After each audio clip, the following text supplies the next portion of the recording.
Today we're covering Chapter 5, which examines how modern economic growth developed during the 19th century. Rather than focusing only on machines or technology, this chapter emphasizes how trade, institution, public health, and public policy shape the outcomes of industrialization.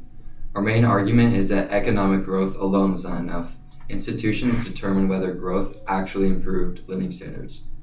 The core idea. The Chapter 5 shows that sustained economic growth required more than innovation. It required social, political, and economic institutions that can manage the consequences of rapid change. We'll begin by looking at global trade, then move into labor, urban life, market failures, and finally the limits of economic efficiency.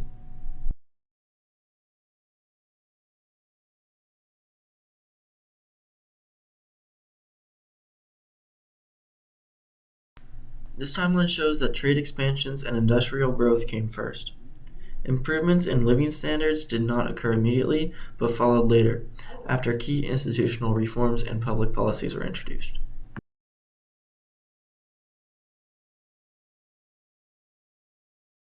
People often think industrialization immediately raised living standards, but wages stayed flat for decades. A major driver of the 19th century growth was the expansion of free trade. Free trade is when governments don't impose goods with taxes or tariffs, and one of the most important examples is Britain's repeal of the Corn Laws in 1846. These laws restricted grain imports to protect domestic landowners, which kept food prices high. When these laws were abolished, food prices fell, which benefited roughly 90% of the population and also increased the power of their currency. However, trade expansion was not always peaceful or voluntary. During the Opium Wars, Britain used military force to make China accept opium imports, which resulted in the Treaty of Nanking and the British gaining control over Hong Kong. Similarly, in 1853, the United States forced Japan to open its economy, and although this led to rapid modernization in Japan, it highlights how global integration often reflects unequal power rather than mutual benefit. Forcing countries to open up trade also brings tariffs on their imports. And while tariffs are an easy way to gain revenue for the government, it can be redundant for the economy as a whole because it leads to higher prices and can stagnate growth. The cost benefit and opportunity cost principle can be seen in one of the examples from this chapter. In 1860, France and Britain made a deal to reduce tariffs in exchange for getting the best deals offered. One country would not agree to lessen their revenue in tariffs unless the other had something they could exchange that would boost their economy as well. This data affected the economy as a whole. And one of the examples that I have is that in Britain, um, the real wages remain largely stagnant for about 50 years or so in the industry, and then that as time went on, after those like 50 years, the wages it started to grow around the 1840s, and then this was due to the changes in the economy, the wars, and the industry was just changing as a whole. And then another thing was causing all this change was the rapid urbanization that was happening. So like more severe public health problems, cities were coming up, more industries were being built, so that means more people were gonna have jobs, and then they also needed more pay. And then another thing that I said in the reading was that in one of the pages it said about the South, how they were just printing a lot of money, and this was at the time of the Civil War. This is when the North was battling the South, and then there in the book it talked about how 90% of the North's economy was produced in the South, and then they would trade. And then it talked about how in the North it also had a grudge against the South, and it was producing almost all over 90% of the firearms that were being used in the war. So that was something how the North's economy was going bad because the South and the North were fighting, but then also the South was also being hurt by it because they relied on the North to get their firearms, so they had to deal with, the firearm shortage, and the North economy had to deal with what was happening to them, low pay cuts, probably less money because they had to spend it on other stuff. There's no economy because the South didn't want to trade with them. And then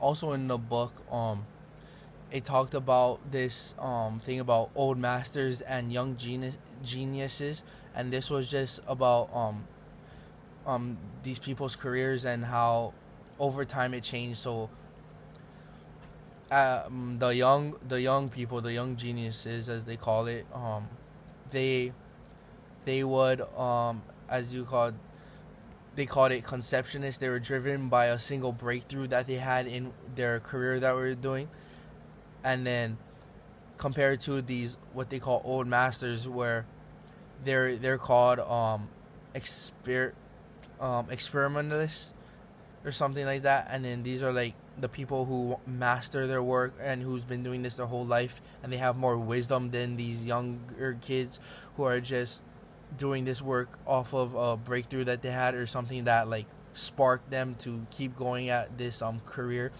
and is driving them, when these old people have been working for over mostly their whole life on their craft. And then in the work, people like the young people, they do one thing, then they realize, okay, maybe I can start doing this as a career because I've succeeded in it, and that's how they keep going and going. But these old people, they do it their whole life, and then when they start getting their major work or like the big pieces they do, it's more in their later years because they use their real life experiences to help make their work, and not just creating something off the brain and thinking other people like it. They use what they've learned throughout their whole entire life, what wisdom they picked up from other people throughout their whole entire life, and they use real life facts compared to the young people who are just making stuff up just because they want to. And the last thing I want to add on is in one of the pages it talks about companies and corporations, and how corporations are giving these companies money because they are committing that the company is going to make them more money, and they're